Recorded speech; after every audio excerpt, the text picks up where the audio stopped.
Okay, warm good evening to everyone. എല്ലാവർക്കും ഇന്നത്തെ സെഷനിലേക്ക് സുസ്വാഗതം. നമ്മൾ കഴിഞ്ഞ ദിവസങ്ങളിൽ സംസാരിച്ചു കൊണ്ടിരുന്നതൊക്കെ വെൽത്തിനെ പറ്റിയിട്ടാണ്, സമ്പത്തിനെ പറ്റിയിട്ടാണ്, അതിലൂടെയുള്ള സന്തോഷത്തെ പറ്റിയിട്ടാണ് അല്ലേ. വെൽത്ത് ഉണ്ടായിക്കഴിഞ്ഞാൽ എല്ലാവർക്കും സന്തോഷം ഉണ്ടാകും. സമ്പത്ത് ഉണ്ടായിക്കഴിഞ്ഞാൽ നമുക്ക് എല്ലാവർക്കും സന്തോഷവും സമാധാനവും സംതൃപ്തിയും ഐശ്വര്യവും സമൃദ്ധിയും എന്തിനേറെ ആയുരാരോഗ്യവും അടക്കം ഉണ്ടാകും. ഇതല്ലേ നമുക്ക് ആവശ്യമുള്ളത്. അപ്പോൾ അതിനുവേണ്ടി ഒന്നാമത്തെ നമ്മൾ 5 ഫില്ലേഴ്സിനെ പറ്റിയാണ് നമ്മൾ എപ്പോഴും ക്ലാസ്സിൽ സ്ഥിരമായി പഠിപ്പിച്ചുകൊണ്ടിരിക്കുന്നത്. ആ 5 ഫില്ലേഴ്സിൽ ഒന്നാമത്തെ ഫില്ലർ, ഏറ്റവും ഫണ്ടമെന്റലായ ഒന്നാമത്തെ ഫില്ലറിനെ പറ്റിയിട്ടാണ് നമ്മൾ പറയുന്നത്, സമ്പത്തിനെ പറ്റിയിട്ട് അല്ലേ. അതിൻ്റെ ഇടയിൽ അതിനു മുമ്പത്തെ ആഴ്ച നമ്മൾ മുഴുവനായും ബന്ധങ്ങളെ പറ്റി പറഞ്ഞു, റിലേഷൻഷിപ്പിനെ പറ്റി പറഞ്ഞു. അതുപോലെ നമ്മൾ സമ്പത്തിനെ, ആരോഗ്യത്തെ പറ്റി പറയണം. അങ്ങനെയാണ് നമ്മൾ പോകുന്നത്. അപ്പോൾ നമ്മൾ അടിസ്ഥാനപരമായിട്ട് ഞാൻ എൻ്റെ പുസ്തകത്തിൽ തന്നെ മനസ്സൊരു വിസ്മയം എന്ന പുസ്തകം നിങ്ങൾ എല്ലാവരും വായിച്ചു കാണും. ഇല്ലാത്തവർ, നിങ്ങൾ ഇവിടെ ഇരിക്കുന്നവരെല്ലാം ഇപ്പോൾ ക്ലാസ്സിൽ അറ്റൻഡ് ചെയ്യുന്നവർ ഏകദേശം പേരും വായിച്ചതായിരിക്കും. വായിക്കാത്തവർ, യൂട്യൂബ് വീഡിയോ കാണുന്നവരൊക്കെ വായിക്കാത്തവർക്ക് നിങ്ങൾക്ക് അവൈലബിൾ ആണ് മനസ്സൊരു വിസ്മയം എന്ന് പറയുന്ന പുസ്തകം. അതിൽ കൃത്യമായി ഞാൻ 5 ഫണ്ടമെന്റൽ കാര്യങ്ങളെ ഒരു മനസ്സിനെ എങ്ങനെ പാകപ്പെടുത്തിയെടുക്കാം, ഒരു ദുരിതക്കയത്തിൽ നിന്നും മരണത്തിന്റെ വക്കിൽ നിൽക്കുന്ന ഒരാളിൽ നിന്നും ഒരു മനസ്സിനെ എങ്ങനെ പാകപ്പെടുത്തിയെടുത്ത് അയാൾക്ക് ജീവിതത്തിൽ സർവ്വ ഐശ്വര്യങ്ങളും നിറയുന്ന, സർവ്വതും അനുഭവിക്കാൻ പറ്റുന്ന ഒരാളായി മാറുന്ന ഒരു പ്രോസസ്സാണ് ഞാൻ മനസ്സൊരു വിസ്മയം എന്ന് പറയുന്നത് എൻ്റെ പുസ്തകത്തിൽ പറയുന്നത്. അത് ലാസ്റ്റ് ഈ ആദ്യം അനുഭവത്തെ പറ്റി, അതായത് മരണത്തിന്റെ വക്കിൽ നിന്ന മനുഷ്യൻ അവസാനം, ഈ പുസ്തകത്തിന് അവസാനം പറഞ്ഞു പോകുന്ന ഒരു വാക്കുണ്ട്. അവിടെയാണിത്, ആ പുസ്തകം തീരുന്നത്. ഞാൻ എൻ്റെ ജീവിത പാതയിൽ എത്തിയിരിക്കുന്നു എന്നുള്ളൊരു വാക്ക് പറയുന്നുണ്ട്. അതായത് നമ്മൾക്ക് ആ പുസ്തകത്തിലൂടെ ആദ്യം മുതൽ അവസാനം വരെ യാത്ര ചെയ്ത് കഴിഞ്ഞാൽ അവസാനം കൃത്യമായ ലൈഫ് പാത്തിൽ എത്തിച്ചേരുമെന്നുള്ളതാണ് പുസ്തകത്തിന് മൊത്തത്തിൽ കോൺസെപ്റ്റ്. അപ്പൊ അതേ കാര്യം തന്നെയാണ് നമ്മൾ ക്ലാസ്സിൽ പല വേദികളായി പല രീതിയിൽ പറഞ്ഞുകൊണ്ടിരിക്കുന്നത്. കാരണം പുസ്തകത്തിൽ നമുക്ക് ലിമിറ്റേഷൻ ഉണ്ട്, വളരെ കുറച്ച് മാത്രമേ പറയാൻ പറ്റുള്ളൂ. അത് നമ്മൾ പരമ്പരകളായി കഴിഞ്ഞ കുറേ കാലങ്ങളായി പറഞ്ഞുകൊണ്ടിരിക്കുന്നു. അതിൽ സമ്പത്തിന് അത്രയും അടിസ്ഥാനപരമായ കാര്യമുണ്ട്. അതുകൊണ്ടാണ് സമ്പത്തിനെ പറ്റി പറഞ്ഞുകൊണ്ടിരിക്കുന്നത്. അതിന് മനസ്സിനെ പാകപ്പെടുത്താത്തിടത്തോളം കാലം നമുക്ക് ഇതൊന്നും സാധ്യമാകില്ല എന്ന് എപ്പോഴും മനസ്സിലാക്കുക. ഞാൻ ഇന്ന് ജസ്റ്റ് ഒരു എക്സാമ്പിൾ ഉണ്ടായി. ഇന്ന് ഒരുപാട് ആൾക്കാർ എന്നോട് നമ്മുടെ യൂട്യൂബ് വീഡിയോ ഒക്കെ കണ്ടിട്ട് ഒരുപാട് ആൾക്കാർ കമന്റ് ചെയ്യുന്നുണ്ട്, ഓരോ കാര്യം ചോദിക്കുന്നത്, കഴിയുന്നവർ എന്നോട് അപ്പോയിൻമെന്റ് വാങ്ങിക്കുന്നുണ്ട്. എന്നെ കൊണ്ടാവുന്ന രീതിയിലേക്ക് അവരെ സപ്പോർട്ട് ചെയ്യാൻ ഞാൻ തയ്യാറാണ്. അതുകൊണ്ട് നമ്മുടെ ടീം അവരായിട്ട് കണക്ട് ചെയ്തിട്ടൊക്കെ ഓരോ കാര്യങ്ങൾ പറയുന്നുണ്ട്. ഇന്നൊരാൾ എന്നോട് വളരെ സങ്കടത്തോട് പറഞ്ഞ കാര്യം എന്ന് വെച്ചാൽ, ഇന്നലെ നമ്മൾ സംസാരിച്ച അതേ ഒരു കാര്യം ഇന്നൊരാൾ എന്നോട് പറഞ്ഞു, സാറേ വീഡിയോ കണ്ടു, വിഷയം എന്ന് വെച്ച് കഴിഞ്ഞാൽ എനിക്ക് നല്ല വരുമാനമുണ്ട്, പക്ഷെ ഒറ്റ പൈസ സേവ് ചെയ്യാൻ പറ്റുന്നില്ല. ഒന്നാമത്തെ വിഷയം അത്. രണ്ടാമത്തെ വിഷയം നമ്മൾ എന്നും പറയുന്ന കാര്യമാണ്, കൊടുത്ത പൈസ ഒന്നും തിരിച്ചു കിട്ടുന്നില്ല. അതുകൊണ്ട് എൻ്റെ മനസ്സാകെ അസ്വസ്ഥമാണ്, എന്ത് ചെയ്യും? ഇതാണ് നമ്മളിവിടെ പറഞ്ഞുകൊണ്ടിരിക്കുന്ന കാര്യം. എന്ന് പുള്ളിയും ചോദിച്ചത് അത് തന്നെയാണ്. അപ്പോൾ ഇനിയും ഈ വീഡിയോ കാണുന്നവർക്കും ഇപ്പോൾ ക്ലാസ്സിൽ ഇരിക്കുന്നവരോടും പറയാനുള്ള കാര്യം ഇത് തന്നെയാണ്. നമ്മുടെ ജേർണി ടു ഹാപ്പിനെസ്സിൽ പഠിപ്പിക്കുന്നത് എങ്ങനെയാണ് നമ്മുടെ മനസ്സിനെ പാകപ്പെടുത്തി മനസ്സിലെ അശാന്തതയെ ഇല്ലാതാക്കി ശാന്തമായ അവസ്ഥയിൽ എത്തിച്ച് അതിലൂടെ നമുക്ക് നേടേണ്ടതിനെ മുഴുവൻ നേടാൻ എങ്ങനെ നമ്മളെ സ്വയം പാകപ്പെടുത്തും എന്നാണ് നമ്മൾ പഠിപ്പിക്കുന്നത്. നിങ്ങൾ ജസ്റ്റ് ഒരു ഉദാഹരണം എടുക്കുക. നിങ്ങളുടെ കയ്യിൽ നമുക്കിങ്ങനെ ആലോചിക്കാം, നമ്മൾക്ക് ഒരു സ്ഥലത്ത് പോയപ്പോൾ ഒരു കാന്തവും ഒരു മാഗ്നറ്റും ഒരു ഇരുമ്പ് ദണ്ടുമുണ്ട്. നിങ്ങളോട് ഇതിലൊന്ന് സെലക്ട് ചെയ്യാൻ വേണ്ടി പറഞ്ഞാൽ നിങ്ങൾ ഏതായിരിക്കും സെലക്ട് ചെയ്യുക എന്നൊന്ന് ടൈപ്പ് ചെയ്ത് എല്ലാവരും, എന്നിട്ട് വേണം നിങ്ങളുടെ അവസ്ഥ ഒന്ന് ചെക്ക് ചെയ്യാനായിട്ട്. ഇങ്ങനെ ചെറിയ ഐഡിയകളുമായിട്ട് ഞാൻ വരും, നിങ്ങൾക്ക് നിങ്ങളുടെ കൈക്കൊരു പണി കിട്ടാനായിട്ട് കേട്ടോ. വെറുതെ അങ്ങനെ ഇരിക്കണ്ടല്ലോ, അല്ലെങ്കിൽ ഉറക്കം തോന്നിപ്പോവില്ലേ? ഫിലോസഫി കേൾക്കുമ്പോൾ ഉറക്കം തോന്നിപ്പോവും. അത് വേണ്ട. ഒരു ഇരുമ്പ് ദണ്ടും അവിടെ ഇരിപ്പുണ്ട്, ഒരു കാന്തം അവിടെ ഇരിപ്പുണ്ട്. നിങ്ങൾ ആദ്യം ഏതാണ് എടുക്കുക? നിങ്ങൾക്ക് ഏറ്റവും ഇഷ്ടപ്പെട്ട എന്തായിരിക്കും എടുക്കുക? എല്ലാവർക്കും ഒരൊറ്റ ഉത്തരം ഉണ്ടാവുള്ളൂ അല്ലേ? എങ്കിൽ നിങ്ങൾ ഉത്തരം എഴുതിയല്ലോ, ടൈപ്പ് ചെയ്തല്ലോ. അല്ല, യൂട്യൂബ് വീഡിയോ കാണുന്നവർ ഇപ്പം തന്നെ കമൻറ്റ് ചെയ്യുക കേട്ടോ. ആ കമൻറ്റിലാണ് നിങ്ങളുടെ കാര്യം ഇരിക്കുന്നത്. ഞാൻ ഓരോ കാര്യം കമൻറ്റ് ചെയ്യാൻ പറയുന്നത് നിങ്ങളുടെ മനസ്സിനകത്തുള്ള സാധനത്തെ പുറത്തോട്ട് കൊണ്ടുവരാനാണ് കേട്ടോ. എന്നിട്ട് അത് മനസ്സിലാക്കാനാണ്. എല്ലാവരും പറഞ്ഞ ഉത്തരം ഒന്നാണല്ലോ, കാന്തം. അങ്ങനെയെങ്കിൽ നിങ്ങൾ കുറച്ച് പേര് കൂടി നിൽക്കുന്ന ഒരു സ്ഥലത്ത് നിന്നും പണം ആരിലേക്കായിരിക്കും വരിക? ഇരുമ്പ് തണ്ട് കയ്യിലുള്ളവരിലേക്കായിരിക്കുമോ പണം വരുന്നത്? കാന്തത്തിലേക്കായിരിക്കുമോ പണം വരുന്നത്?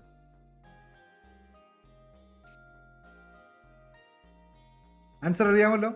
ആരിലേക്കായിരിക്കും പണം? ഒരു എനർജി, ഒരു വസ്തുവാണല്ലോ അല്ലെ. കാന്തം ഒരു എനർജിയാണ് പണം എന്ന് പറയുന്നത്. ആ എനർജി വരുന്നത് ഏതിലേക്കായിരിക്കും? ഇരുമ്പ് തണ്ടിലേക്കായിരിക്കും, കാന്തത്തിലേക്കായിരിക്കും? പറയൂ പെട്ടെന്ന് പറയട്ടെ, സമയം കളയരുത്, പെട്ടെന്ന് പറയട്ടെ. അവിടെ വന്നു. പണം വരുന്നത് എവിടേക്കായിരിക്കും? പറയട്ടെ ബാക്കിയുള്ളവരും എല്ലാവരും കൂടി പറയട്ടെ. കമന്റ്. ഞാനിവിടെ ചെയ്യുന്നത് നിങ്ങളെ മൈൻഡ് സെറ്റ് ഷിഫ്റ്റിംഗ് ആണ് എൻ്റെ ജോലി കേട്ടോ.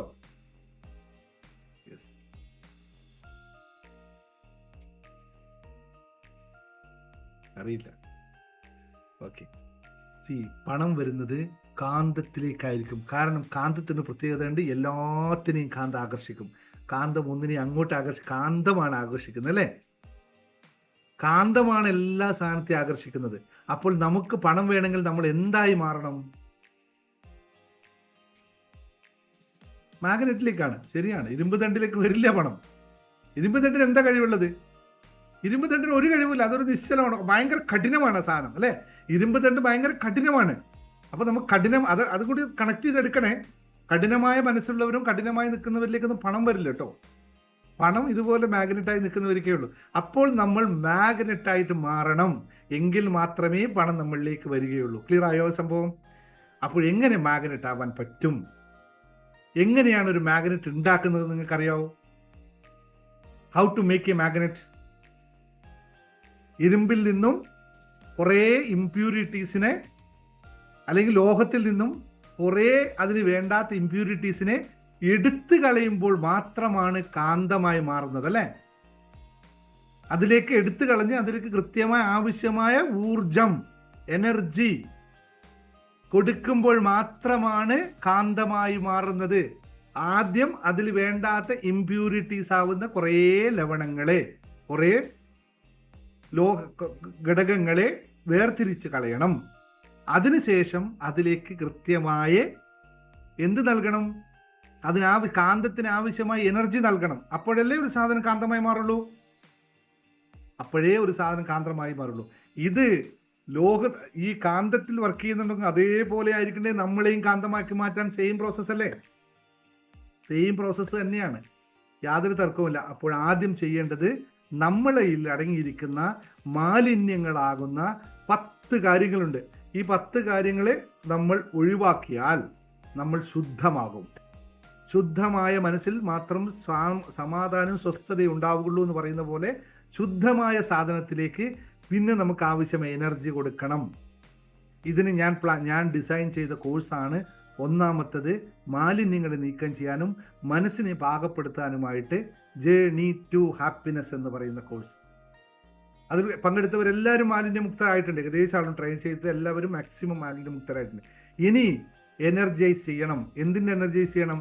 നിങ്ങൾക്ക് എന്താണോ ആവശ്യമുള്ളത് അതിനെ ആകർഷിക്കാൻ തത്തുല്യമായ എനർജി നിങ്ങൾക്കുണ്ടാവണം. അതിന് നമ്മൾ ചെയ്യുന്ന പ്രാക്ടീസാണ് ഒന്ന് ലോ ഓഫ് അട്രാക്ഷൻ. സിമ്പിളായി കോമൺ ആയിട്ട് ഉപയോഗിക്കാൻ പറ്റുന്ന ഒരു ടൂളാണ് ലോ ഓഫ് അട്രാക്ഷൻ. ഈ ടൂളിലൂടെ നമ്മൾ അതിലേക്ക് പോകുന്നു. രണ്ടാമത്തെ കാര്യം എന്ന് പറയുന്നത് മണി മാത്രമാണ് നമ്മൾ ഫോക്കസ് ചെയ്യുന്നതെങ്കിൽ, മണിയിലേക്ക് മാത്രമാണ് വരുന്നതെങ്കിൽ മണി മാനിഫെസ്റ്റേഷൻ. ഇത് അത്രയും പവർഫുൾ ആയിട്ടുള്ള എനർജി ലെവലിലേക്ക് കൊണ്ടുപോകാനാണ് മണി മാനിഫെസ്റ്റേഷൻ. അല്ലെങ്കിൽ നോർമലി ലോ ഓഫ് അട്രാക്ഷൻ നടക്കും. അതിൽ കൂടുതൽ കോടികളാണ് നമ്മുടെ ആവശ്യമെങ്കിൽ കോടികൾക്ക്, ഇന്നലെ ഞാൻ പറഞ്ഞില്ലേ, കോടികൾക്ക് ആവശ്യമായ വൈബ്രേഷൻസ് നമ്മൾ സൃഷ്ടിക്കണം നമ്മുടെ ബോഡിയിൽ. വെറുതെ കോടികൾ നമ്മളിൽ വരില്ല. കോടികൾ അക്സെപ്റ്റ് ചെയ്യാൻ പറ്റുന്ന വൈബ്രേഷണൽ ബോഡി ആയിരിക്കണം നമ്മുടേത്. ആ വൈബ്രേഷണൽ ബോഡി നമ്മളിൽ ഉണ്ടാവണമെങ്കിൽ നമ്മൾ അത്ര തന്നെ പവർഫുൾ എനർജി സോഴ്സായി മാറണം. ഇതിനാണ് മണി മാനിഫെസ്റ്റേഷൻ എന്ന് പറയുന്ന കോഴ്സിൽ അത്രയും പവർ നമ്മളിലേക്ക് ഉണ്ടാക്കാനാണ്. അത് അത്രയും പവർ ആയ ആൾക്കാരെ മാത്രമേ ഞാനതിൽ സെലക്ട് ചെയ്യുള്ളൂ, അല്ലാത്ത സെലക്ട് ചെയ്യില്ല. കാരണം നമ്മൾ ആ എനർജി ലെവലിലേക്ക് എത്തിയില്ലെങ്കിൽ മാനിഫെസ്റ്റ് ചെയ്യാൻ പറ്റില്ല.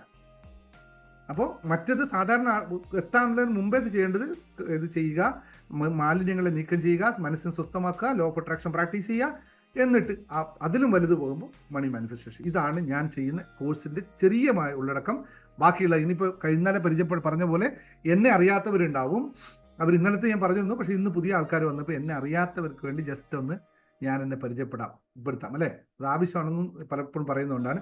യൂട്യൂബ് വീഡിയോ കാണുന്നവർക്കും വേണ്ടിയാണ്. നിങ്ങൾക്ക് അങ്ങനെ ആഗ്രഹമുണ്ട് ജസ്റ്റ് ഒന്ന് പരിചയപ്പെടുത്താം. ഞാനൊരു സംഭവമൊന്നുമല്ല, ഞാനൊരു സാധാ മനുഷ്യനാണ് എന്നതിനപ്പുറത്തേക്ക് ഞാൻ എൻ്റെ സമയപരിമിതിക്കകത്തുകൊണ്ട് ഞാൻ ചെയ്യുന്ന കുറേ കാര്യങ്ങൾ, 1-2 കാര്യങ്ങൾ. ഒന്ന്, ഞാൻ എൻ്റെ തൊഴിൽ എന്ന് പറയുന്നത് ബിസിനസ് എൻ്റർപ്രണറാണ്. അതാണ് എൻ്റെ തൊഴിൽ. ഞാൻ 10-24 വർഷമായി UAE ആണുള്ളത്. ഇവിടെയാണ് എൻ്റെ കുടുംബം ഒക്കെ. ഇവിടെ കുറച്ച് ബിസിനസ്സുകളായിട്ട് നമ്മളിങ്ങനെ മുന്നോട്ട് പോകുന്നു. എൻ്റർപ്രണറാണ്. രണ്ടാമത് ഞാൻ ചെയ്ത് കഴിഞ്ഞ 2 വർഷം കൊണ്ട് 4 പുസ്തകങ്ങൾ എഴുതി എന്നുള്ളതാണ്. മനസ്സൊരു വിസ്മയം, ശുഭാപ്തി വിശ്വാസവും ശുഭചിന്തകളും. ഇത് രണ്ടും ഡെയിലി പ്രാക്ടീസിനുള്ള പുസ്തകമാണ്. മൂന്നാമത്തെ അച്ഛൻ എന്ന് പറയുന്ന ഒരു കവിതാ സമാഹാരവും. നാലാമത്തത് മാസ്റ്റർ യുവർ ബിസിനസ് എന്ന് പറയുന്ന ഒരു പുസ്തകമാണ്. അത് ടോട്ടലി ബിസിനസ് ആൾക്കാർക്ക് വേണ്ടി മാത്രമുള്ളതാണ്. ഞാൻ ഇതിൻ്റെ കൂടാതെ നിങ്ങൾക്ക് തരുന്ന ഈ പബ്ലിക് ക്ലാസ്സുകളല്ലാതെ ബിസിനസ് മെൻറ്റർഷിപ്പ് ചെയ്യുന്നുണ്ട്, ബിസിനസ് കോച്ചിങ് നടക്കുന്നുണ്ട്, എൻ്റർപ്രണർ മൈൻഡ് സെറ്റിനെ ട്രെയിൻ ചെയ്യുന്നുണ്ട്. അവർക്ക് വേണ്ടിയുള്ള ഒരു പുസ്തകമാണത്. അത് സ്ക്രാച്ച് ലെവലിൽ നിന്ന് ഒരു ബിസിനസ് സ്റ്റാർട്ടിങ് മുതൽ നിന്ന് ഒരു എൻ്റർപ്രണർ ആവുന്നത് വരെയുള്ള കംപ്ലീറ്റ് ജേണിയെ പ്രതിപാദിക്കുന്ന പുസ്തകമാണത്. നല്ല രീതിയിൽ പോകുന്ന ഇംഗ്ലീഷാണ് ടോട്ടലായിട്ട് പുസ്തകം. ഇതാണ് ഞാൻ 2 വർഷം കൊണ്ട് ചെയ്ത പരിപാടികൾ. പിന്നെ ബാക്കിയെല്ലാം ഞാൻ ലോ ഓഫ് അട്രാക്ഷൻ സർട്ടിഫിക്കറ്റ് ട്രെയിനറാണ്. അത് ഹാപ്പിനെസ് ലൈഫ് കോച്ചാണ്, മോട്ടിവേഷൻ സ്പീക്കർ എന്നോ എന്ത് വേണമെങ്കിൽ നിങ്ങൾക്ക് വിളിക്കാം. അതാണ്. ഇതിനെ ഓൾ ഓവർ ആയിട്ട് ഞാനൊരു സാധാരണ മനുഷ്യജീവിയാണ് എന്ന് മാത്രമാണ്. പക്ഷേ എനിക്ക് കിട്ടുന്ന സമയം ഞാൻ പൂർണ്ണമായും ഞാൻ ഉപയോഗിക്കുകയും വായനയും ഒക്കെ ആയിട്ട് ഞാൻ എൻ്റെ ജീവിതത്തെ കൊണ്ടുപോകുന്നത് മാത്രമാണ്. ഞാൻ നാട്ടിൽ കാസർഗോഡ് ജില്ല സ്വദേശിയാണ്. ബേസിക്കലി ഞാനൊരു ഇലക്ട്രോണിക്സ് എഞ്ചിനീയറാണ്. ഇതാണ് എൻ്റെ ബേസിക്കായിട്ടുള്ള അത്. ഇത്രയാണ് എന്നെപ്പറ്റി പറയാനുള്ളത്. ഇനി നമുക്ക് ഇന്നത്തെ ക്ലാസ്സിലേക്ക് കിടക്കാം അല്ലേ. എല്ലാവരും ആൻസൈറ്റി അല്ലേ? നിങ്ങൾക്ക് ഇന്നത്തെ ക്ലാസ്സിൽ ടോപ്പിക് എല്ലാവരും അറിയാലോ? Everybody knows the topic? Very good. Come on, അറിയോ? Yes or no? ഇന്നത്തെ ടോപ്പിക് നമുക്ക് വെൽത്ത് വേണോ മറ്റെന്തെങ്കിലും വേണോ? എത്ര പേർക്ക് ഇന്നത്തെ ടോപ്പിക്ക് വെൽത്ത് വേണമെന്ന് പറയുന്നവരുണ്ട്? വെൽത്തിനെ പറ്റി ഇന്ന് സംസാരിക്കുന്ന പറയുന്നത് ടൈപ്പ് ചെയ്ത് നോക്കിയേ. വെൽത്ത് വേണമെന്ന് പറയുന്നത് പെട്ടെന്ന് ടൈപ്പ് ചെയ്ത് വെൽത്ത് വേണമെങ്കിൽ വേറെ പറഞ്ഞോളൂ. അപ്പം നമ്മൾ മാറ്റും. ഓക്കെ, ഞാനൊരു ക്വിസ് ഇവിടെ ഒരു പോൾ സംഘടിപ്പിക്കുന്നുണ്ട്. അതിൽ നിങ്ങളുടെ ആൻസർ ഒന്ന് പറഞ്ഞു നോക്കിയേ. ഇതാണ് നിങ്ങൾക്ക് വെൽത്താണ് വേണ്ടത്. ബാക്കിയുള്ളവർ കുറേ പേരൊന്നും ആൻസർ ചെയ്തിട്ടില്ലല്ലോ. വെൽത്ത് വേണമെന്ന് എല്ലാവരും വെൽത്ത് വേണമെന്നുണ്ട്. Okay, very good. ആൻസർ ചെയ്ത് നോക്കിയേ. Your small thought might be stopping you from getting the wealth. Yes or no? നിങ്ങളുടെ ചെറിയ ചിന്തകൾ നിങ്ങൾക്ക് അർഹമായ വലിയ പണത്തെ വരാതിരിക്കാൻ കാരണമാകുന്നില്ലേ എന്നുള്ളതാണ് ചോദ്യം. നിങ്ങളുടെ ചെറിയ ചിന്തകൾ, അതായത് പലപ്പോഴും നമ്മൾ ചെറുതാവുന്നത് കൊണ്ടല്ലേ നമുക്ക് പലതും വരാത്തത് എന്നാണ് ഈ പറഞ്ഞതിൻ്റെ യഥാർത്ഥ വശം. നോക്കട്ടെ, പോള് എല്ലാവരും പറയുന്നത് എന്താണ്? യെസ്. ചിലവർക്ക് ഐ ഡോണ്ട് നോ എന്ന് പറഞ്ഞു. യെസ് അല്ലേ? ഇവിടെയാണ് ഇന്ന് നമ്മൾ ശ്രദ്ധിക്കേണ്ടത്. നമ്മൾ അറിയാതെ പറഞ്ഞു പോകുന്ന, ബാക്കിയുള്ളവരും കൂടി കമന്റ് ചെയ്യൂ. എല്ലാവരും കമന്റ് ചെയ്യൂ. ഇത് നിങ്ങൾക്ക് മനസ്സിലാക്കിയാൽ മാത്രമാണ് നമുക്ക് മുമ്പിലോട്ട് പോകാൻ പറ്റുക. നിങ്ങളുടെ ചെറിയ ചിന്തകൾ, അതായത് എങ്ങനെ പറയുന്നതിനെ നമ്മൾ പലപ്പോഴും സിംപ്ലിഫൈസ് ആയി ചിന്തിക്കാറില്ലേ? ആ സിംപ്ലിഫൈസ് ചിന്തകൾ പലപ്പോഴും നിങ്ങൾക്ക് ലഭിക്കാനുള്ള പണത്തിനെ നഷ്ടപ്പെടുത്തിയിട്ടില്ലേ? സ്മോൾ തോട്ട്സ് എന്ന് പറഞ്ഞ് ഞാൻ അങ്ങനെ ഉപയോഗിച്ചാണ്. അല്ലെങ്കിൽ ലിമിറ്റഡ് ബിലീഫ് സിസ്റ്റം എന്നൊക്കെ പറയും നമ്മളതിനെ. ഉണ്ടല്ലോ അല്ലേ? പോൾ എൻഡ് ചെയ്യാണ്. എല്ലാവരും ആൻസർ ചെയ്തു. ബാക്കിയുള്ളവർ ആൻസർ ചെയ്യുക.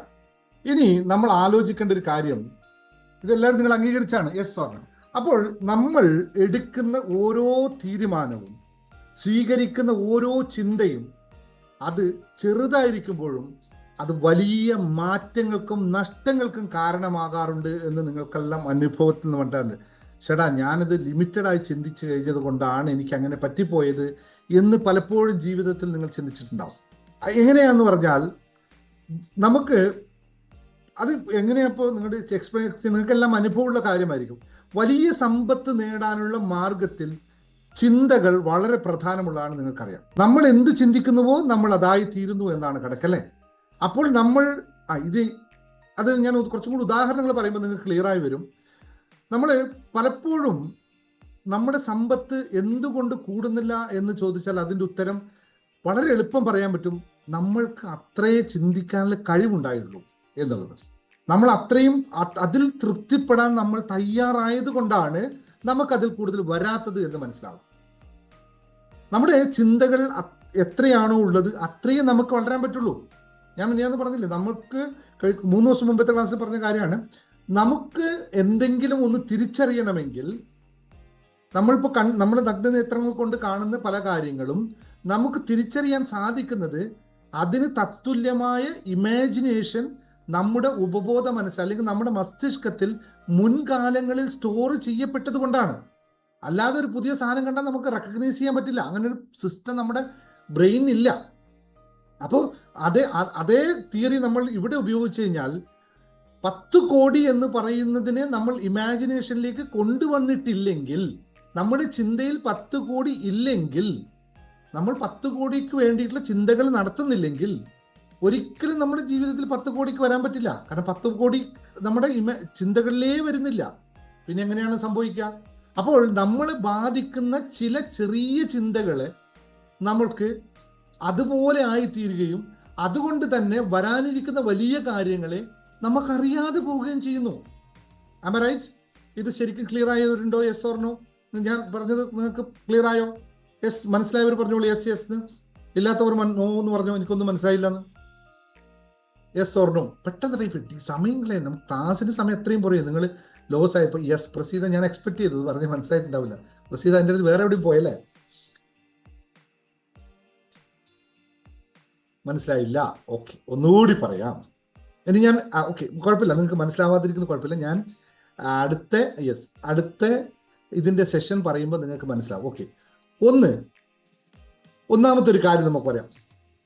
എനിക്ക് ഇത്രയും മതിയാകും അല്ലെങ്കിൽ ഞാൻ ഇതുകൊണ്ട് തൃപ്തിപ്പെടും എന്ന് നമ്മുടെ മനസ്സിൽ എപ്പോഴും പറയാറുണ്ടോ? അല്ലെങ്കിൽ ഇംഗ്ലീഷ് പറയാം this is enough for me എന്നുള്ളൊരു തോട്ട് നമുക്ക് വരാറുണ്ടോ? എനിക്ക് ഇത്രയൊക്കെ മതി, ഇതൊക്കെ മതിയപ്പ ജീവിതത്തിൽ എന്ന് തോന്നാറുണ്ടോ? യെസ് ഓർ നോ ടൈപ്പ് ചെയ്തേ. തോന്നാറുണ്ടോ? ഇപ്പൊ നിങ്ങൾ അംഗീകരിക്കാതിരുന്നിട്ട് കാര്യമില്ല. അങ്ങനെ തോന്നിയിട്ടില്ലേ നിങ്ങൾക്ക്? യെസ്, തോന്നിയിട്ട് മുമ്പ് തോന്നാറില്ല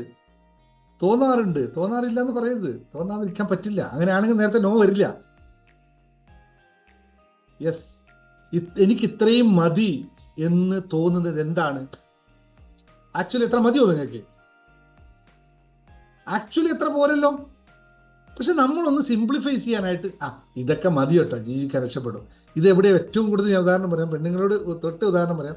നിങ്ങൾ ഉപയോഗിക്കുന്ന ഡ്രസ്സിലൊക്കെ നിങ്ങൾ പറയും ഇതൊക്കെ ഇപ്പം മതി കേട്ടോ. വീട്ടിൽ നിന്ന് ഇടുമ്പോഴേ പുറത്ത് പോകുമ്പോൾ നിങ്ങളൊന്നും പോരാ, വല്ലതും നേരെ ഓപ്പോസിറ്റ് ആവും. ഞാൻ ഉദാഹരണം വെറുതെ പറഞ്ഞതേ ഉള്ളൂ ഒരു ഇതായിട്ട്. ഇതുപോലെ ഇത്രയൊക്കെ മതി. 100 ശമ്പളം കിട്ടിയിട്ട് എത്ര പേരുണ്ട് ജോലിക്ക് പോകുന്ന ആൾക്കാർ? നിലവിലെ ശമ്പളം ഇത്രയൊക്കെ എനിക്ക് അർഹതയുള്ളൂ, ഇത്രയൊക്കെ എനിക്ക് കിട്ടിയാൽ മതി എന്ന് പറയുന്നത് എത്ര പേരുണ്ട് ശമ്പളത്തിൽ? അല്ലേ? ഞാൻ പറഞ്ഞ ഇപ്പം ഈ ഒരു പോയിന്റ് മനസ്സിലായ this is enough for me എന്ന് പറയുന്നില്ലേ, നമ്മൾ പറയാറില്ലേ? എല്ലാവരും ഉണ്ട്. ഇതൊരു ലിമിറ്റിംഗ് ബിലീഫ് സിസ്റ്റം അല്ലേ? ഇത്ര മതി എന്ന് പറഞ്ഞവന് പ്രകൃതി പിന്നെ കൂടുതൽ കൊടുക്കുമോ? തരാൻ പറ്റുമോ? ആലോചിച്ച് നോക്കി, തരാൻ പറ്റുമോ? സോ നമ്മൾ ലോ ഓഫ് അട്രാക്ഷൻ്റെ ഒക്കെ ബേസിക് റൂൾ എന്താണ് ഒന്ന് പറഞ്ഞേ ആരെങ്കിലും? ബേസിക് ലോ ഓഫ് അട്രാക്ഷൻ പഠിച്ചാൽ ബേസിക് റൂൾ എന്താണ്? 3 കാര്യങ്ങൾ അറിയോ?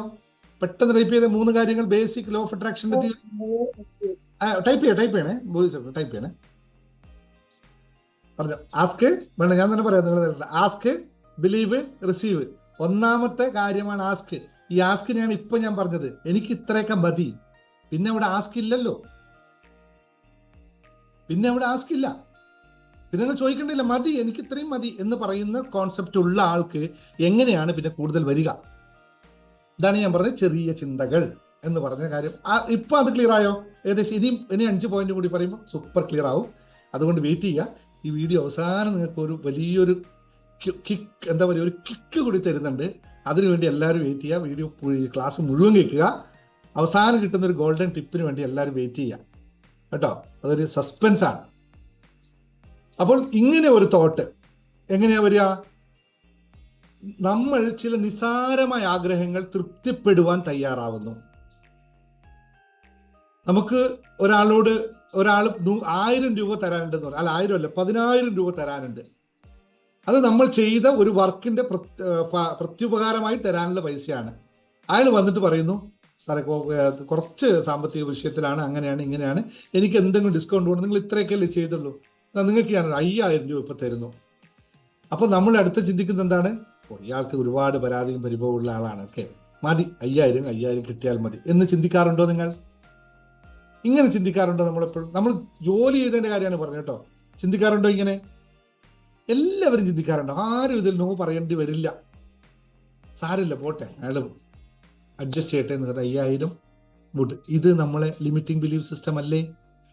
എന്ന് വെച്ചാൽ ഞാൻ അയാളുടെ അടി കൂടി പൈസ മേടിക്കുന്നല്ല പറഞ്ഞു കേട്ടോ. ആ തോട്ട്സ് നമുക്ക് മനസ്സിലാക്കാൻ വേണ്ടിയിട്ടാണ്. അപ്പോൾ അവിടെ എന്താ സംഭവിക്കുന്നത്? വലിയ ലക്ഷ്യങ്ങൾ അല്ലെങ്കിൽ വലിയ സ്വപ്നങ്ങൾ സൃഷ്ടിക്കാൻ നമ്മൾ മടി കാണിക്കുകയാണ് അവിടെ ചെയ്യുന്നത്. ഇത് മതി എന്ന മനോഭാവം നമ്മളെ മുന്നോട്ട് പോകാതെ തടഞ്ഞു വെക്കും എന്ന് മനസ്സിലാക്കുക. ഇത് ഞാൻ ഇന്ന് പറയുന്നത് വളരെ ഗോൾഡൻ ടിപ്സുകളാണ്. പൊതുവേ ആ ക്ലാസ്സിൽ പറയാത്തൊരു ടൈപ്പുള്ള ഗോൾഡൻ ടിപ്സുകൾ പറയുന്നത്. നിങ്ങൾ അത്ര കണ്ട് നോക്കുക. ഇതുകൊണ്ട് മതി എന്ന മനോഭാവം നമ്മളെ പലതും തടഞ്ഞു വെക്കും. ഫലമായി എന്താ സംഭവിക്കുന്നത്? നമുക്ക് ലഭിച്ച ചെറിയ നേട്ടങ്ങളിൽ നമ്മൾ ഒതുങ്ങി ജീവിക്കപ്പെടും. നമ്മൾ ആ ചെറിയ നേട്ടത്തിൽ മാത്രം നമ്മൾ ഒതുക്കപ്പെടും. നമ്മൾ ക്ലിയർ ആയല്ലോ? ഇത് ക്ലിയർ. രണ്ടാമത്തത് വളരെ എല്ലാവർക്കും ഈ ഒരു സാധനം ഉണ്ടോ നോക്കണേ, ടെസ്റ്റ് ചെയ്ത് നോക്കണേ. നിങ്ങൾ സമ്പത്തുണ്ടാക്കുക വളരെ പ്രയാസമുള്ള കാര്യമാണ്. എത്ര പേർക്ക് ഇതിങ്ങനെ തോന്നിയിട്ടുണ്ട്? ഇപ്പൊ തോന്നിയിട്ടുണ്ടാവില്ല, ഇപ്പൊ കുറച്ച് ദിവസം കൊണ്ട് നിങ്ങൾക്ക് മാറ്റം ഉണ്ടായിട്ടുണ്ടാവും. Making money is very difficult. Are you agree or not? പറയൂ, ടൈപ്പ് ചെയ്യൂ. Agree or not? Making money is very difficult. Now ഇപ്പൊ എഗ്രി ചെയ്തവരും പറയാം എഗ്രി, അല്ലെങ്കിൽ നോട്ടെങ്കിൽ നോട്ട് പറഞ്ഞോ, രണ്ടും പറയണം. Agree, yes, making money is very difficult. Agree എന്നവർ എഗ്രി യെസ് എന്ന് പറഞ്ഞോ, ഇല്ലാത്തവർ നോ പറഞ്ഞു. എനിക്ക് ആ എൻഗേജ്മെന്റ് കിട്ടുമ്പോഴാണ് എനിക്ക് കൂടുതൽ നിങ്ങൾക്ക് തരാൻ പറ്റുക. Agree, yes. അപ്പോൾ നിങ്ങൾ ചെയ്യേണ്ട ഒരു കാര്യമുണ്ട്. ഞാൻ എല്ലാ ദിവസവും ഇത് പറയുന്നുണ്ട് കേട്ടോ. ഈ ഒരു പുസ്തകം നിങ്ങളൊന്ന് എടുത്ത് വായിച്ചു നോക്കണം. ദ റൂൾസ് ഓഫ് വെൽത്ത് എന്ന് പറയുന്ന റിച്ചാർഡ് ടംബ്ലറിന്റെ ഒരു 100 റൂൾസ് അയാൾ പറയുന്നുണ്ട്. ഇത് നിങ്ങൾക്ക് എല്ലാവർക്കും ഭാഗ്യമുണ്ടെങ്കിൽ ഞാൻ ഈ 100 റൂൾസിന്റെ ഓരോ ക്ലാസ്സുകൾ വെച്ചോടെ ചെയ്യാൻ പോകുന്ന ഒരു പരിപാടി ഞാൻ പ്ലാൻ ചെയ്യുന്നുണ്ട്. 100 ദിവസത്തെ പരിപാടിയാണ്, 100 days. ഇത് മാത്രം പറയാൻ പോവാണ്. 100 ദിവസത്തെ ഇതിന്റെ മാത്രം. അത് നമ്മുടേതായ രീതിയിൽ പറഞ്ഞെടുക്കാണ്. Anybody want this? എത്ര പേർക്ക് ഈ ഒരു എല്ലാ ക്ലാസ്സും 100 ദിവസത്തെ ക്ലാസ് തയ്യാറാവുന്നത് എത്ര പേരുണ്ട്? റൂൾസ് ഓഫ് മണിയുടെ 100 ക്ലാസ്സുകൾ ആർക്കൊക്കെ വേണം? നിങ്ങളുണ്ടെങ്കിൽ ഞാൻ ചെയ്ത് ക്ലാസ് എടുക്കാൻ തയ്യാറാണ്. പോരട്ടെ, എല്ലാവരും പോരട്ടെ. അപ്പോ making money is very difficult. ആ തോട്ട്സിനെ നമ്മളൊന്ന് ഷിഫ്റ്റ് ചെയ്യണം, അല്ലേ? സമ്പത്തുണ്ടാക്കുക. ഈ പുസ്തകത്തിൽ ഞാനിപ്പോ വെറുതെ മറച്ചു നോക്കിയതാണ്. ഇതിനു മുമ്പ് ഞാനിതോടെ പറഞ്ഞതാണ്. ഒന്നാമത്തെ റൂൾ എന്ന് പറയുന്നത് anybody can make money. It is not selective or discriminatory. മണിക്ക് അങ്ങനെ ഒരു കണ്ടീഷനേ ഇല്ല. ഇത് ആരെടുത്ത് പോകണമെന്നൊന്നും മണിക്ക് കണ്ടീഷൻ ഇല്ല.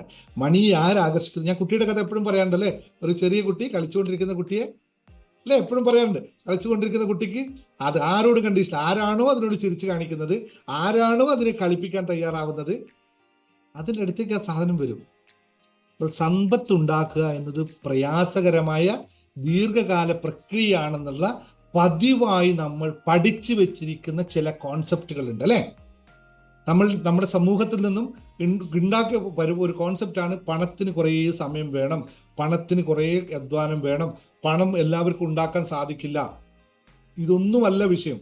പണം ഉണ്ടാക്കാൻ പറ്റാത്തതിന്റെ കാരണം നമ്മുടെ വൈബ്രേഷൻ ഉയരാത്തതാണ്. എന്തുകൊണ്ട് കാലങ്ങൾ കൊണ്ട് പണം ഉണ്ടാകുന്നു എന്ന് വെച്ചാൽ അതിന്റെ അർത്ഥവും സ്ലോലി നമ്മുടെ വൈബ്രേഷൻ നമ്മൾ ഉയർത്തിക്കൊണ്ടുവരുന്നത് കൊണ്ടാണ് പണം നമ്മളിലേക്ക് വരുന്നത്. ഇത് എനർജിയുമായിട്ട് ബന്ധപ്പെട്ട കാര്യം തന്നെയാണ്.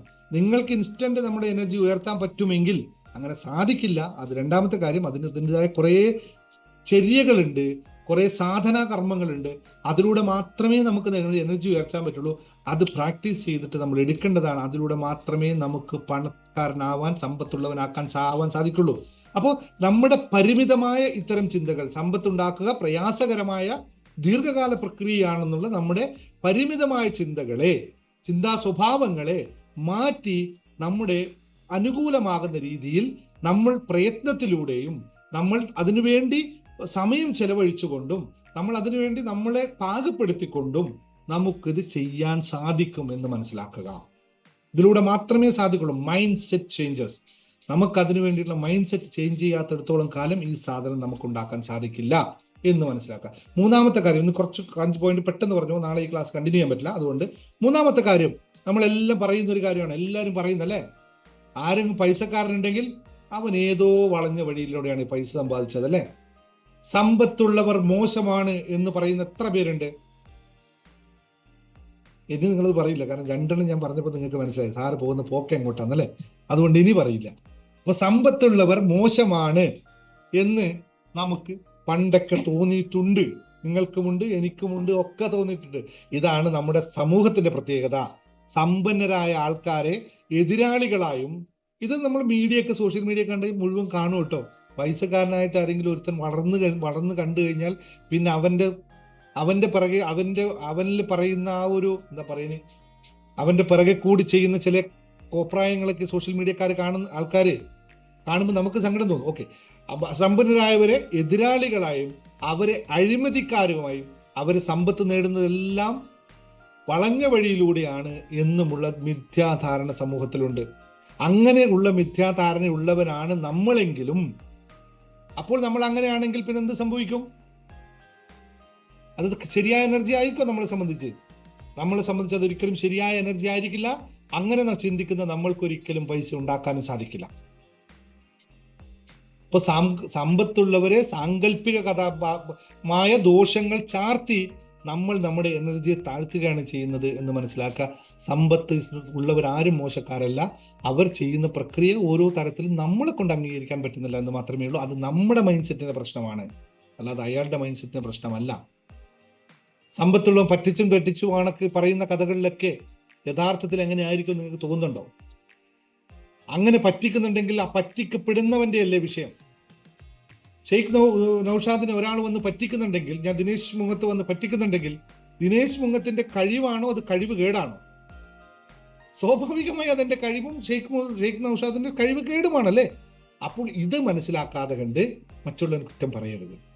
അവിടെ നമ്മൾ ഉയരുകയാണ് ചെയ്യേണ്ടത്. അത്തരം സംഭവം വരുമ്പോൾ എന്നെ ആർക്കും പറ്റിക്കാൻ പറ്റില്ല എന്നുള്ള ഇത് നമ്മൾ ഉയരുകയാണ് ചെയ്യേണ്ടത്, താഴുകയല്ല ചെയ്യേണ്ടത്.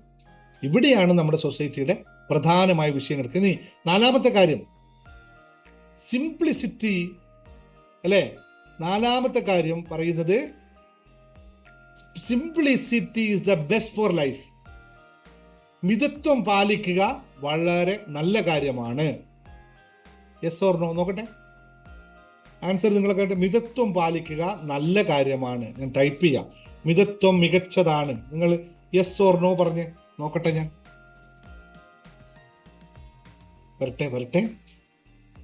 പോരട്ടെ. മിതത്വം പാലിക്കുക നല്ല കാര്യമാണ്. പോരട്ടെ. വേഗം ഫാസ്റ്റ്. എല്ലാവരും മൊബൈൽ കയ്യിൽ വെച്ചോളൂ. കയ്യിൽ വെച്ചിട്ട് തന്നെ ചെയ്തോളൂ. ഞാൻ പറയുന്നത് ചെലവ് ചുരുക്കുക എന്നതിനെ പറ്റി അല്ലല്ലോ. മിതത്വം പാലിക്കുക എല്ലാം ഒന്നും വേണ്ട, അത് വലിയ വിഷയം, അന്ന് ആവശ്യമില്ല. അതൊക്കെ അനാവശ്യ ചെലവാണ്. നല്ല വസ്ത്രം മേടിക്കുക അനാവശ്യ ചെലവാണ്. നല്ല ഭക്ഷണം കഴിക്കുക അനാവശ്യ ചെലവാണ് അല്ലെ. നല്ല വൃത്തിയും വെടിപ്പുമുള്ള വീട്ടിൽ ജീവിക്കുക അനാവശ്യ ചെലവാണ്. വീട്ടിലെ ഭക്ഷണം കഴിക്കുന്ന പാത്രങ്ങൾ മാറ്റുക അനാവശ്യ ചെലവാണ് അല്ലേ. മിതത്വം പാലിക്കുക എന്ന് പറയുന്നത് വെറും ചെലവ് ചുരുക്കൽ പ്രക്രിയക്കപ്പുറത്തേക്ക് നമ്മളെ വലിയ നേട്ടങ്ങളെയും മാർഗങ്ങളെയും ഒക്കെ നമ്മളെ കട്ട് ചെയ്യിക്കും എന്ന് മനസ്സിലാക്കുക. കൃത്യമായ രീതിയിൽ. Okay, very good. മുമ്പ് അങ്ങനെ ചിന്തിച്ചിരുന്നു, ഇപ്പോഴല്ല. അതാണ് മിതത്വം പാലിക്കുക എന്ന് പറഞ്ഞത്. മിതത്വം എന്ന് പറയുന്നത് സിംപ്ലിസിറ്റി എന്നല്ല, നമ്മൾ അത് പിശുക്കത്തരം എന്നാണ് പറയുക. പിശുക്കത്തരം ഒരിക്കൽ നല്ലതല്ല. സിംപ്ലിസിറ്റി നല്ലതാണ്, നമ്മുടെ ആ മനസ്സുകൊണ്ടുള്ള സിംപ്ലിസിറ്റിയാണ്. ഇപ്പൊ ഞാൻ ഇന്നലെ നിങ്ങളോട് പറഞ്ഞു, ഞാൻ ഈ കോട്ടും സൂട്ടിട്ട് വരാതിരുന്നാലും നിങ്ങൾ എന്നെ കേൾക്കും അല്ലെ. സിംപ്ലിസിറ്റി എന്നാ ഞാൻ ഇതേ പറഞ്ഞപ്പോഴായിരുന്നു. ഞാൻ ഇതേപോലെ ആയിരുന്നേ കുറച്ച് കാലത്ത് മുമ്പേ. ഞാൻ ഈ സിംപ്ലിസിറ്റി ആലോചിക്കുമ്പോൾ ഞാൻ പറയും, എന്തിനാ ഇപ്പോൾ വലിയ കാര്യങ്ങളൊക്കെ ചെയ്യുന്നത്, ഇങ്ങനെയൊക്കെ മതിയെന്നേ അല്ലേ, അങ്ങനെയൊക്കെ മതിയെന്ന്. അങ്ങനെ ഇരുന്നപ്പോൾ ഒരു ദിവസം എൻ്റെ ഫ്രണ്ട് പറഞ്ഞു, എടാ നിനക്കൊരു നല്ല ഡ്രസ്സും ഷർട്ടൊക്കെ ഇട്ട് നടന്നുകൂടെ. അപ്പം ഞാൻ പൊതുവെ അങ്ങനെയാണ് നടക്കുക. എന്നാലും പുള്ളി ഇങ്ങനെ കളിയാക്കാൻ വേണ്ടി പറഞ്ഞു. ഞാൻ പറഞ്ഞു, ഞാൻ നല്ല ആണല്ലോ ഇവിടെ, ഇത് പോരാ, നീ കുറച്ചും കൂടി അപ്ഗ്രേഡാണ്. അപ്പം ഞാൻ തീരുമാനിച്ചത് എന്നാൽ പിന്നെ അപ്ഗ്രേഡ് ആയിക്കളയാം എന്ന രീതി. അപ്പോൾ മിതത്വം എന്ന് പറയുന്നത് ഇതല്ല. നമുക്ക് ചിലവ് ചുരുക്കുക എന്നതല്ല, ചിലവ് കൃത്യമായ അറിഞ്ഞ് അളവിൽ ചെലവാക്കുകയാണ് നമ്മൾ ചെയ്യേണ്ടത്. ചെലവ് ചുരുക്കുക ചെലവില്ലാതാക്കുക എന്നല്ല. പണം എത്ര നമ്മൾ പിശുക്കുന്നുവോ അത്രയും പണം നമ്മളിലേക്ക് വരുന്നത് കുറയുകയാണ് ചെയ്യുന്നത്. പണത്തിന് മര്യാദയും അതിന് റെസ്പെക്റ്റും അതിന് സ്നേഹവും എല്ലാം നൽകി കഴിഞ്ഞിട്ട് അതിനെ ഉപയോഗിക്കേണ്ട രീതിയിൽ ഉപയോഗിക്കുന്നവന് മാത്രമേ പണം വരികയുള്ളൂ. അനാവശ്യമായി ചെലവാക്കുന്നവനും പണം വരില്ല, ആവശ്യത്തിന് ചെലവാക്കാത്തവനും പണം വരില്ല. ഇതിൻ്റെ രണ്ടിനും ഇടയിൽ അറിഞ്ഞ് മനസ്സിലാക്കി ചെലവാക്കുന്നവൻ മാത്രമേ പണക്കാരനാവുള്ളൂ. അവന് മാത്രമേ സാമ്പത്തിക വളർച്ച ഉണ്ടാവുകയുള്ളൂ. ക്ലിയർ ആയി കാണും, ഈ പോയിന്റ് ക്ലിയർ ആയി കാണും. ഇനി 5ാമത്തെ പോയിന്റും കൂടി പറഞ്ഞ് നമുക്കിന്ന് കൺക്ലൂഡ് ചെയ്യാം അല്ലേ? ഒന്ന് വേണ്ടേ? ഇത് നിങ്ങൾക്ക് ഉണ്ടോ എന്ന് എനിക്കറിയില്ല. ഇല്ലാത്തവർ എത്രയും പെട്ടെന്ന് മാറ്റണം. ഞാൻ എന്തായാലും പരാജയപ്പെടും. പണത്തിൻ്റെ കാര്യത്തിൽ ഞാൻ ഭയങ്കര പരാജയമാണ്. എത്ര പേർക്ക് ഇങ്ങനെ തോട്ടുണ്ട്? പണത്തിൻ്റെ കാര്യം വരുമ്പോൾ ഞാനില്ല. ഇന്നൊരാൾ എന്നോട് ഇതേ സങ്കടം പറഞ്ഞ് ഇന്നൊരാൾ എനിക്ക് വോയിസ് മെസ്സേജ് അയച്ചിട്ട് പറഞ്ഞു, സാറേ എൻ്റെ അവസ്ഥ ഇങ്ങനെയാണ്, പൈസയെ പറ്റി പറഞ്ഞാൽ അപ്പോൾ എവിടെ നിന്നാണ് ചെലവ് വരുന്നതെന്ന് എനിക്കറിയില്ല, 4 വഴിയിലൂടെയും ചെലവ് വരും. പൈസ എനിക്ക് വരും, അത് 4 വഴിയിലൂടെ ചെലവ് വരും. തീർച്ചയായും പരാജയപ്പെടും. എവിടെ ഇൻവെസ്റ്റ് ചെയ്യാൻ പോകുമ്പോഴും പറയും അത്. ആർക്കെങ്കിലും എനിക്ക് ഈ മൈൻഡ് സെറ്റ് ഉണ്ടായിരുന്നു കേട്ടോ, ഞാൻ പറയാതിരിക്കല്ല, എനിക്ക് ഈ മൈൻഡ് സെറ്റ് ഉണ്ടായിരുന്നു. എൻ്റെ മൈൻഡ് സെറ്റ് എന്താണെന്ന് വെച്ചാൽ, ഞാൻ ആദ്യം ഒരാൾക്ക് ഞാൻ പണം കടം കൊടുത്താൽ എനിക്ക് തിരിച്ചു കിട്ടില്ല. എൻ്റെ മൈൻഡ് സെറ്റ് ആയിരുന്നേ. ആർക്ക് കൊടുത്താലും എനിക്ക് പൈസ അവർ തിരിച്ചു തരില്ല. പക്ഷെ ഞാൻ എന്നാലും കൊടുക്കും. ഒറ്റ പൈസ തിരിച്ചു കിട്ടിയിട്ടില്ല. അപ്പൊ ഞാൻ എന്തായിരിക്കും പിന്നെ ചെയ്തിട്ടുണ്ടാവുക?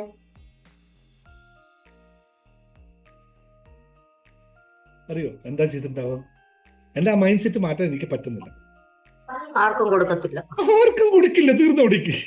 എനിക്ക് പറ്റാത്ത കാര്യം എനിക്കത് മാറ്റാൻ കുറേ നോക്കിയിട്ടും എനിക്ക് പറ്റുന്നില്ല. കൊടുത്തു കഴിഞ്ഞാൽ അവർ ശത്രുവാകും. എല്ലാവർക്കും ഉണ്ടല്ലോ, കടം കൊടുത്തിട്ടാണ് നമ്മൾ ഈ കടം കൊടുക്കുന്നത് വളരെ എളുപ്പമുള്ള കാര്യമാണ്. അതുകൊണ്ട് ഒരു ബെനിഫിറ്റ് ഉണ്ട് കേട്ടോ. നിങ്ങൾക്കറിയോ കടം കൊടുത്താലുള്ള ബെനിഫിറ്റ്? പണം കൊടുത്താൽ ഒറ്റ ഒരു ബെനിഫിറ്റ് ഉണ്ടാവും. കൊടുത്ത ആൾക്ക് ഒരു ശത്രുവിനെ നമുക്ക് വാങ്ങിക്കാം. ഒരു ശത്രുവിനെ നമുക്ക് അന്നേരം വാങ്ങിക്കാം. ഞാൻ എന്നോട് ഈ ക്ലാസ്സിൽ ഒരാൾ വിളിച്ചു പറഞ്ഞു, സാറേ കുറച്ച് പൈസ കടം ചോദിച്ചാൽ എന്നോട് കേട്ടോ. സത്യമായിട്ടും പറഞ്ഞു, ഭയങ്കരമായിട്ട് ഒരു 25 മെസ്സേജ് അയച്ചു. ഈ ക്ലാസ്സിലല്ല, എൻ്റെ ക്ലാസ്സിൽ പഠിക്കുന്ന കുട്ടി 25 മെസ്സേജ് അയച്ചു. കടം വേണം. അയാൾക്ക് അത്യാവശ്യമാണ് കേട്ടോ, സത്യമായിട്ട് അത്യാവശ്യമാണ്. അതൊന്നുമല്ല, അത്യാവശ്യം ഇല്ലാത്തതൊന്നുമല്ല. പക്ഷെ ഞാൻ പറഞ്ഞു, എൻ്റെ കയ്യിലില്ല, എനിക്ക് തരാൻ പറ്റില്ല. ഞാൻ ക്രൂരനോ എന്ത് വേണമെങ്കിൽ ആർക്കോ ചിന്തിച്ചോട്ടെ, എനിക്ക് ആരോട് നല്ല ബന്ധം എന്ന് നിലനിൽക്കണം എന്നുള്ളത്. ഞാൻ പൈസ ഇല്ല സാറേ എൻ്റെ അടുത്ത്, ഞാൻ ഓപ്പണായിട്ട് കൂടെ വരാൻ പൈസ കടം കൊടുക്കാൻ എനിക്ക് പറ്റില്ല. കാരണം എനിക്ക് ആ ശത്രുവിൻ്റെ ആവശ്യമില്ല. അവൻ ബന്ധുവായിട്ടുണ്ട് എനിക്ക് വേണം. കൊടുക്കാത്ത കൊണ്ട് തന്നില്ല എന്നല്ലേ ഉണ്ടാവുള്ളൂ. ഇപ്പോഴും ഇനിയിപ്പോൾ ആൾ വീഡിയോ കാണുന്നുണ്ടെങ്കിൽ പറയാം, അവർക്ക് മനസ്സിലാവും ഞാൻ കൊടുക്കില്ല കടം. സഹായിക്കാൻ ഞാൻ, നിങ്ങൾ 10,000 ചോദിച്ചാൽ ചിലപ്പോൾ 1,000 2,000 ഞാൻ എൻ്റെ കയ്യിൽ തന്നെന്ന് വരും, തിരിച്ച് തരാതിരിക്കണം. അപ്പം ഞാൻ പറഞ്ഞത് പരാജയപ്പെടുമെന്നുള്ള ഭീതി കൊണ്ട് എന്താ സംഭവിക്കാന്ന് വെച്ചാൽ, നമ്മൾ ഏത് കാര്യത്തിൽ പോയിട്ടും തലയിടില്ല. പലരും സാമ്പത്തിക തീരുമാനങ്ങൾ പരാജയപ്പെടുമെന്ന് പേടിക്കുന്നു. ഈ പേടി നമ്മളെ ധനകാര്യ സംരംഭങ്ങളിൽ നിന്നും മാറി നിൽക്കാൻ പ്രേരിപ്പിക്കുന്നു. സ്റ്റോക്ക് മാർക്കറ്റിൽ ഇൻവെസ്റ്റ് ചെയ്യാൻ പോകുമ്പോൾ പറയും, ഞാൻ ഇൻവെസ്റ്റ് ചെയ്താലും പോക്കാം, എനിക്ക് കിട്ടൂല കേട്ടോ. എവിടെയെങ്കിലും ഒരു ബിസിനസ് പാർട്ട്ണർഷിപ്പ് കൂടാൻ പോകുമ്പോൾ ആദ്യം പറയും, ഇല്ല എനിക്ക് ബിസിനസ് പാർട്ട്ണർഷിപ്പ് കൂടി എൻ്റെ പൈസ പോകും. മ്യൂച്വൽ ഫണ്ടിൽ ഇൻവെസ്റ്റ് ചെയ്യാൻ പോകുമ്പോൾ പറയും, മ്യൂച്വൽ ഫണ്ടിൽ ഇൻവെസ്റ്റ് ചെയ്താൽ ഒരു ഗുണമില്ല, എൻ്റെ പൈസ പോകും, എനിക്കതിനെ പറ്റി ഒന്നും ചെയ്യാൻ പറ്റില്ല, എൻ്റെ കയ്യിൽ പൈസ പോകും. എവിടെയും ഒന്നും ചെയ്യാൻ പറ്റില്ല. പിന്നെ എങ്ങനെ പൈസ മൾട്ടിപ്ലൈ ചെയ്യാൻ പറ്റും? പൈസ വെറുതെ വീട്ടിൽ വെച്ചാൽ നമ്മുടെ പണ്ട് മയിൽപ്പീലി വെച്ച പോലെ, പുസ്തകത്തിനകത്ത് വെച്ചാൽ മയിൽപ്പീലി പെരുക്കുന്ന പോലെ പെരുക്കാൻ പറ്റുമോ? പണം ഒരിക്കലും അങ്ങനെ പെരുക്കുന്ന സാധനമല്ല അല്ലേ? പണം കൃത്യമായി ഇൻവെസ്റ്റ് ചെയ്യാനും അതിൽ നിന്നും അതിൻ്റെ ഈൽഡിങ് എടുക്കാനും അറിയുന്ന ആൾക്ക് മാത്രമേ പണക്കാരനാവാൻ പറ്റുള്ളൂ. ഇൻവെസ്റ്റ് ചെയ്യുകയും ഇൻവെസ്റ്റിൽ നിന്നും റിട്ടേൺ എടുക്കാൻ അറിയുന്ന ആളായിരിക്കണം. തെങ്ങ് നട്ടു, തേങ്ങ ആയിക്കഴിഞ്ഞു, പറിക്കാൻ ആളില്ല, കിട്ടുമോ? പറിക്കാൻ അറിയില്ല, പറിക്കാൻ പോയില്ല. ഒന്നെപ്പം വീഴും, 2 വീഴും, ബാക്കി 2 വീണ് അതിങ്ങനെ പോകും അല്ലേ? അതുപോലെയല്ല, അത് കൃത്യമായി എടുക്കാൻ അറിയണം. അപ്പൊ സമ്പത്ത് നേടാനോ പുതിയ സംരംഭങ്ങൾ തുടങ്ങാനോ നിക്ഷേപങ്ങൾ ശ്രദ്ധിക്കാനോ ധൈര്യപൂർവ്വം ചിന്തിക്കാനോ മടിക്കുമ്പോൾ നാം സാധ്യതകളെ നഷ്ടപ്പെടുത്തുന്നു എന്ന് മനസ്സിലാക്കുക. ഈ തിയറി എങ്ങനെയാണ് നമ്മൾ നിക്ഷേപിക്കേണ്ടതെന്നും എങ്ങനെയാണ് നമ്മൾ അതിൽ ഈൽഡിങ് എടുക്കേണ്ടതും അതിൻ്റെ പ്രപ്പോർഷൻ എന്താണെന്നും ഒക്കെ ഞാൻ മണി മാനിഫെസ്റ്റേഷൻ ക്ലാസ്സിൽ കൃത്യമായ സിസ്റ്റം വെച്ച് പഠിപ്പിക്കുന്നുണ്ട്. എങ്ങനെ നമുക്ക് ഉയർത്തിക്കൊണ്ടുവരാമെന്നും എന്നിട്ട് അതിന് എങ്ങനെയാണ് ബിസിനസ് ചെയ്യുന്നത്. ബിസിനസ് മെൻറ്റേഴ്സിന് ഞാൻ വളരെ കൃത്യമായി പറഞ്ഞു കൊടുക്കുന്ന കാര്യമാണ്. പക്ഷെ അതിൻ്റെ ഷോർട്ട് ഫോം നമ്മുടെ സാധാരണ മണി മാനിഫെസ്റ്റേഷൻ കോഴ്സിൽ പഠിപ്പിക്കുന്നുണ്ട്. അപ്പോൾ ഇത്തരം ചെറിയ ചിന്തകളെ നമുക്ക് മാറ്റപ്പെടുത്താൻ സാധിച്ചാൽ മാത്രമേ നമുക്ക് മുന്നോട്ട് പോകാൻ പറ്റുള്ളൂ. അതിനാദ്യം വേണ്ടത് നമ്മുടെ ബിലീഫ് സിസ്റ്റത്തിലിരിക്കുന്ന മാലിന്യങ്ങളാകുന്ന സാധനങ്ങളെ എടുത്തു കളയണം. എന്താണ്? എനിക്കങ്ങനെയാണ്, കുറേ കാര്യങ്ങളുണ്ട്, ഇത്തരം കാര്യങ്ങൾ എടുത്തു കളഞ്ഞാൽ മാത്രമേ നമ്മുടെ മനസ്സിനെ പാകപ്പെടുത്താൻ പറ്റുള്ളൂ. അപ്പോൾ നിങ്ങൾക്ക് ഇന്നൊരു സർപ്രൈസ് തരാമെന്ന് ഞാൻ പറഞ്ഞില്ലേ? ആ സർപ്രൈസ് എന്താണെന്ന് വെച്ചാൽ ഇന്ന് മാത്രമുള്ള കാര്യമാണ്, നാളെ ഇതില്ല. ഈ വീഡിയോ കാണുന്ന യൂട്യൂബിലൂടെ ഈ വീഡിയോ കാണുന്നവർക്ക് മാത്രമുള്ള കാര്യമാണ്. അവർക്ക് ഉപയോഗിക്കാം. നമ്മുടെ ഇതിനെ മനസ്സിനെ പാകപ്പെടുത്തുന്ന ഒരു കോഴ്സ്. എൻ്റെ പരിപാടി കോഴ്സാണല്ലോ, ക്ലാസ്സും കോഴ്സാണ് എൻ്റെ പരിപാടി. അതല്ലേ എനിക്ക് തരാൻ പറ്റുള്ളൂ. അത് മാത്രമേ ഇന്ത്യയിൽ തരാനുള്ളൂ. അപ്പോൾ ഈ ഒരു കോഴ്സ് ജേർണി ടു ഹാപ്പിനെസ് എന്ന് പറയുന്ന കോഴ്സിൽ അടുത്ത മാസത്തേക്ക്, അതായത് ഈ മാസം ഇനി 20-ാം തീയതി തുടങ്ങും, ഈ മാസം 20-ാം തീയതി തുടങ്ങുന്ന പുതിയ ബാച്ചിൽ ജോയിൻ ചെയ്യാൻ ആഗ്രഹിക്കുന്ന ആൾക്കാർക്ക് നിലവിലിപ്പോൾ അതിൻ്റെ കോഴ്സിൻ്റെ ഫീസ് മാറിയിരിക്കുകയാണ്. നെക്സ്റ്റ് മന്ത്, അതായത് ഈ മാസം മുതൽ കോഴ്സിൻ്റെ ഫീസ് മാറിയിരിക്കുകയാണ്. സ്ട്രക്ചറായി എല്ലാം വളരെ സിസ്റ്റമാറ്റിക്കായി അവരവർ ഏത് സമയത്ത് വേണമെങ്കിലും കാണാവുന്ന ഫോളോ അപ്പുകൾ നടത്തുന്ന അടിപൊളി ഒരു സിസ്റ്റത്തിലേക്ക് മാറിയിരിക്കുകയാണ്. നിങ്ങൾക്ക് നന്നായിട്ട് പ്രാക്ടീസ് ചെയ്യാനുള്ള എല്ലാ കാര്യങ്ങളും ഇതിനകത്തുണ്ട്. ആ കോഴ്സിൽ ഞാൻ ഒരു ഓഫർ നിങ്ങൾക്ക് നൽകുകയാണ്. കോഴ്സിൻ്റെ ഓഫർ നൽകുകയാണ്. എത്ര പെർസെൻറ്റേജ് ഡിസ്കൗണ്ട് വേണം നിങ്ങൾക്ക് ഇപ്പം ഇൻട്രസ്റ്റ് ഉള്ളവർക്ക് പറയാം. അവരുടെ പേര് മാത്രം ഞാൻ ലോക്ക് ചെയ്ത് വെക്കും. ഇവിടെയും നാളെ ഒരു ദിവസം എൻ്റെ യൂട്യൂബ് വീഡിയോ കാണുന്നവർക്കും ആവശ്യമുള്ളത് ഇത്ര പെർസെൻറ്റേജ് ഓഫർ എനിക്ക് വേണമെന്ന് പറഞ്ഞാൽ ആ ഓഫർ ലോക്ക് ചെയ്ത് 100% ഓഫർ ചോദിച്ചേക്കരുത്. പിന്നെ എൻ്റെ കഞ്ഞുകൂടി മുട്ടിക്കരുത്. നിങ്ങൾക്കൊരു മാന്യമായ രീതിയിൽ ഒരു ഇത്ര പെർസെൻറ്റേജ് സാർ ഇത്ര പെർസെൻറ്റ് ഓഫർ എന്നാൽ ഞാൻ അടുത്ത മാസം കയറാം. നിങ്ങൾ പേയ്മെൻ്റ് ഒന്നും ഇപ്പോൾ അടക്കണ്ട. നിങ്ങൾ പറഞ്ഞാൽ ടൈപ്പ് ചെയ്താൽ ആ പെർസെൻറ്റേജിന് നിങ്ങളുടെ പേര് ലോക്ക് ചെയ്ത് വെക്കാം. നിങ്ങൾ കോഴ്സ് ജോയിൻ ചെയ്യുമ്പോൾ ആ പെർസെൻറ്റേജ്. ഇതാണ് ഇന്നത്തെ സർപ്രൈസ് ഗിഫ്റ്റ്. ഇങ്ങനെയുള്ള സർപ്രൈസ് ഗിഫ്റ്റുകൾ എല്ലാ ദിവസവും ക്ലാസ്സിൽ വരുന്നവർക്കുണ്ടാവും. ഇന്ന് ഞാൻ ക്ലാസ്സിൽ വരുന്നവർക്കും യൂട്യൂബ് വീഡിയോ കാണുന്നവർക്കും കൊടുത്തു. നാളെ യൂട്യൂബ് വീഡിയോർക്ക് ഉണ്ടാവില്ല. അവർക്കെല്ലാം ക്ലാസ്സിൽ കയറാവുന്നതാണ്. ക്ലാസ്സിൽ വരുമ്പോൾ മാത്രം കൊടുക്കുള്ളൂ. എത്ര വേണം ആൾക്കാർ ജോയിൻ ചെയ്യുന്ന താല്പര്യമുള്ളവർക്ക്? ജോയിൻ ചെയ്യാൻ താല്പര്യമുള്ളവർക്ക് മാത്രം. നിങ്ങൾ വേണമെങ്കിൽ എപ്പോഴും ജോയിൻ ചെയ്തോട്ടെ. അടുത്ത 20-ാം തീയതി ഞാൻ ക്ലാസ് തുടങ്ങുന്നത്. കോഴ്സിൻ്റെ ഫീസ് കൂടുതലൊന്നുമല്ല, അതറിയില്ലെങ്കിൽ പറയണ്ട. കോഴ്സിൻ്റെ ഫീസ് വെറും 5,000 റുപ്പീസേ ഉള്ളൂ കേട്ടോ. അത് ലിമിറ്റഡ്, എപ്പോഴും അൺലിമിറ്റഡ് ആണ്. നിങ്ങൾക്ക് എത്ര കാലം വേണമെങ്കിൽ അതിനകത്ത് പഠിക്കാം. 5,000 കോഴ്സ് ഫീൽഡ് എത്ര പെർസെൻറ്റ് ഡിസ്കൗണ്ട് വേണമെന്ന് ചോദിച്ചാൽ ആരെങ്കിലും ഉണ്ടെങ്കിൽ ചോദിച്ചോളൂ, ഞാനത് തരാം. ഇല്ലെങ്കിൽ സന്തോഷം, നോ പ്രോബ്ലം. ഞാൻ എൻ്റെ ഓഫർ തന്നു എന്ന് മാത്രമേ ഉള്ളൂ. No problem. നാളെയും ക്ലാസ്സിൽ പങ്കെടുക്കാൻ നമുക്ക്. ഈ ക്ലാസ്സിന് ഒന്നുമില്ല കേട്ടോ. ഈ വൈകിട്ടത്തെ class everybody is free for everybody. ഇത് എത്രയോ ദിവസങ്ങൾ, ഞാനിപ്പോൾ പറഞ്ഞില്ലേ 100 ദിവസം വരെ കണ്ടിന്യൂസ് ചെയ്യണമെന്നാണ് എൻ്റെ ആഗ്രഹം. 365 ദിവസവും നമുക്ക് പോകാം. അത് നിങ്ങൾ ചേരണം. ചേരുന്നവർക്ക് വേണ്ടി മാത്രമാണ് പറഞ്ഞത് കേട്ടോ. നിർബന്ധിക്കുന്നില്ല ആരെയും. നിങ്ങൾക്ക് പല പല വീഡിയോസും നമുക്ക് ഇതുമായിട്ട് ബന്ധപ്പെട്ട് ക്ലാസ്സുകളിൽ, ഇനിയിപ്പോൾ ക്ലാസ്സിൽ അതിനെപ്പറ്റിയൊക്കെ ചർച്ച വരും, നമുക്ക് പറഞ്ഞു തരും കേട്ടോ. അതുകൊണ്ട് പേടിക്കണ്ട.